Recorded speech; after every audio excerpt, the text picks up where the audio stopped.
अकोले तालुक्यातील सुगाव येथे प्रवरा नदी पात्रात आज सकाळी एसडीआरएफच्या पथकाची बोट उलटली आणि या बोटीतील 3 जणांचा मृत्यू झाल्याची दुर्दैवी घटना घडली आहे। आता मी त्या परिसरातच आहे। आपण ही बोट जी पाहतोय हीच ती बोट होती जी सकाळी जे बचाव कार्य एकाचा मृतदेह शोधण्यासाठी बेपत्ता असलेल्याला शोधण्यासाठी हे प्रवरा नदी पात्रात पथकासह गेले होते। एसडीआरएफ पण याच बोटीतून ते गेले होते आणि हीच ती बोट आहे ज्यातील 3 जवानांचा एसडीआरएफचा जो मृत्यू झालेला आहे।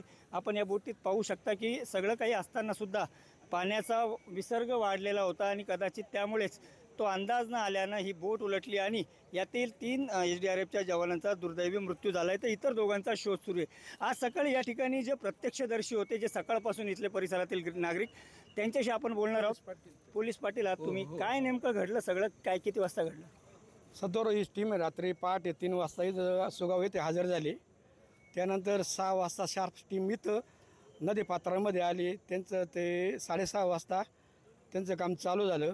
चालू झाल्यानंतर एका बोटमध्ये 6 जण, एका बोटमध्ये 5 जण बसले होते। त्याच्यामध्ये एक स्थानिक नागरिकसुद्धा बसलेला होता। त्याचं गणेश मधुकर देशमुख नाव आहे त्या मुलाचं।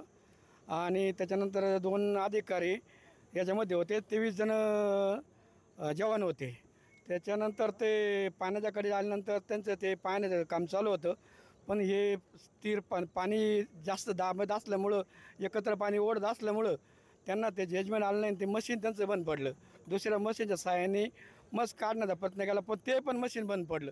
बंद पडल्यानंतर त्या बोटने 3-4 चक्रा मारून बोट उलटी झाली। उलटी झाल्यानंतर ते 6 जण जागेवर तिथं पोहण्याचं काम चालू होतं वरच्या खाली। 5 जण जवळपास पुढं आले निघत, पण एक जण जागेवर तिथल्या आता पाण्याच्या भवऱ्याखाली दाबल्यानंतर बोटच्या जवळच तो काय अजून सापडला नाही। आणि काल जो 2 जण गेले त्याच्यातला एक जण सापडला आणि एक जण सापडला नाही कालचा। पण स्थिती भयानक होती ही पाण्याची, जी मी पाहिली। ॲक्च्युली मी प्रांतसाहेबांना फोन केला, PI साहेबांना फोन केला, मंडलाधिकारी यांना फोन केला, गायकवाड तात्यांना फोन केला। त्यांनी मला संपूर्ण टीमवाल्यांनी पुरेपूर साथ दिली आणि त्यांनी त्यांच्या पद्धतीने काम चांगलं केलं। पण एवढी दुर्दैवी घटना व्हायला लागत नव्हती, एवढीच माझी एक अपेक्षा होती सर। निश्चितच जर पाहिलं तर हे स्वतः पोलीस पाटील आहे या परिसरातील, सकाळी 6 वाजेपासूनच या ठिकाणी आहे आणि यांनी जो घटनाक्रम सांगितला आहे तो पाहिला तर अत्यंत धक्कादायक आहे। त्या ठिकाणी पाण्याचा विसर्ग मोठा आहे आणि पाणी उसळी खात असल्यानं, तो अंदाज न आल्यानं ही बोट आहे, ही जी 30 बोट आहे, ही बोट त्या ठिकाणी बुडाली होती आणि या बोटीत जवळपास 5 जण होते। त्यातील 4 बाहेर काढण्यात आलं। एक जवान आत्ता उपचार करतोय, तर 3 एसडीआरएफच्या जे जवान आहेत त्यांचा दुर्दैवी मृत्यू झाला आहे आणि या बोटीतील एक जण आणि काल रात्री बुडालेला एक जण, अशा दोघांचा शोध आत्ता पोलीस प्रशासनासह एसडीआरएफची टीम असेल, स्थानिक ग्रामस्थ हे घेत आहेत। नितीन ओझा, ABP माझा, अकोले, अहमदनगर।